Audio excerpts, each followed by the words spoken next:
Salut, je m'appelle Dominique et je suis chef chez Loufa. On va commencer par faire notre sirop simple qui est moitié eau, moitié sucre.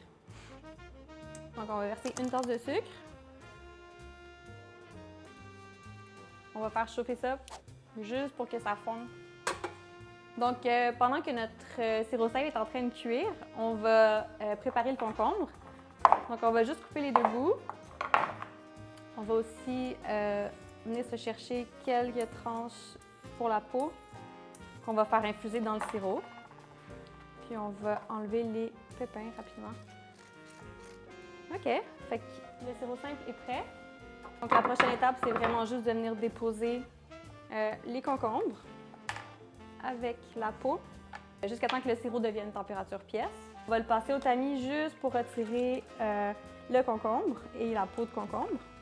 On va faire un mocktail inspiré du mojito. Donc, il va commencer avec le jus de lime. Ensuite, on va venir mettre notre sirop simple au concombre. Puis, on va prendre de la menthe fraîche. Ça peut être de la menthe verte ou de la menthe marocaine. Ici, j'ai de la menthe marocaine. On va se faire des petits concombres comme ça. Quelques-uns, juste pour rappeler le goût du concombre dans le cocktail. Puis, on peut prendre de l'eau gazeuse ou même du tonic. Tu sais? Pour notre deuxième recette aujourd'hui, ça va être un smoothie vert avec des concombres. Donc, je commence toujours avec de l'acidité, donc soit jus de citron, jus de lime. J'adore ajouter un peu de sucré à mon smoothie, donc si vous n'avez pas de date, on peut toujours utiliser du sirop d'érable aussi sans problème. Ou du miel encore. On va utiliser de la mangue. Ensuite de ça, on va utiliser nos concombres. Puis un peu de persil, donc une poignée environ. Et j'aime beaucoup les épinards. Les enfants ils aiment ça aussi. Ça goûte presque rien dans les smoothies, donc c'est vraiment intéressant. Puis j'aime bien utiliser de l'eau de coco. Et pour faire un smoothie parfaitement crémeux et à la bonne texture, c'est toujours bien de venir recouvrir juste à la hauteur des fruits, comme ça.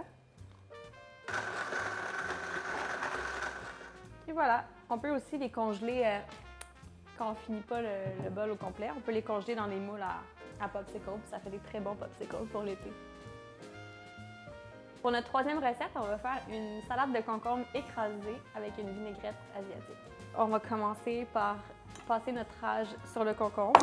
On va l'écraser avec notre couteau ou on peut y aller avec un rouleau à pâtisserie ou une bouteille de vin, peu importe. Donc, on va commencer juste taper le concombre pour l'ouvrir.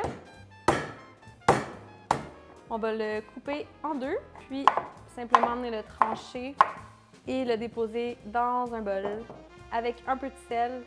Pendant ce temps-là, on va faire notre sauce. Donc, ce qui est cool avec cette recette-là, c'est qu'on a tous les ingrédients qu'on a besoin sur le marché. Donc, un peu de vinaigre de riz, environ 2 cuillères à soupe, de la sauce soya ou tamari, même quantité, 2 cuillères à soupe. Quelques gouttes d'huile de sésame grillée, très important. Donc, on va râper une gousse d'ail. On va mettre une petite pincée de sucre pour l'umami. Ça va être tout pour la sauce.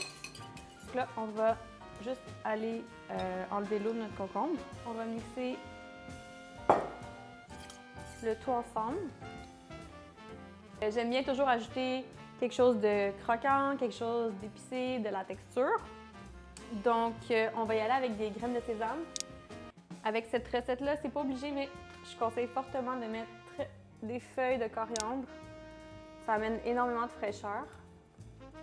Puis, mon huile épicée à l'ail préférée de Some Sauce Lab. On en a sur le marché. Et ça, c'est notre salade de concombre écrasé. Si vous voulez plus d'inspiration, vous pouvez aller sur le marché en ligne des fermes Loufa. Merci!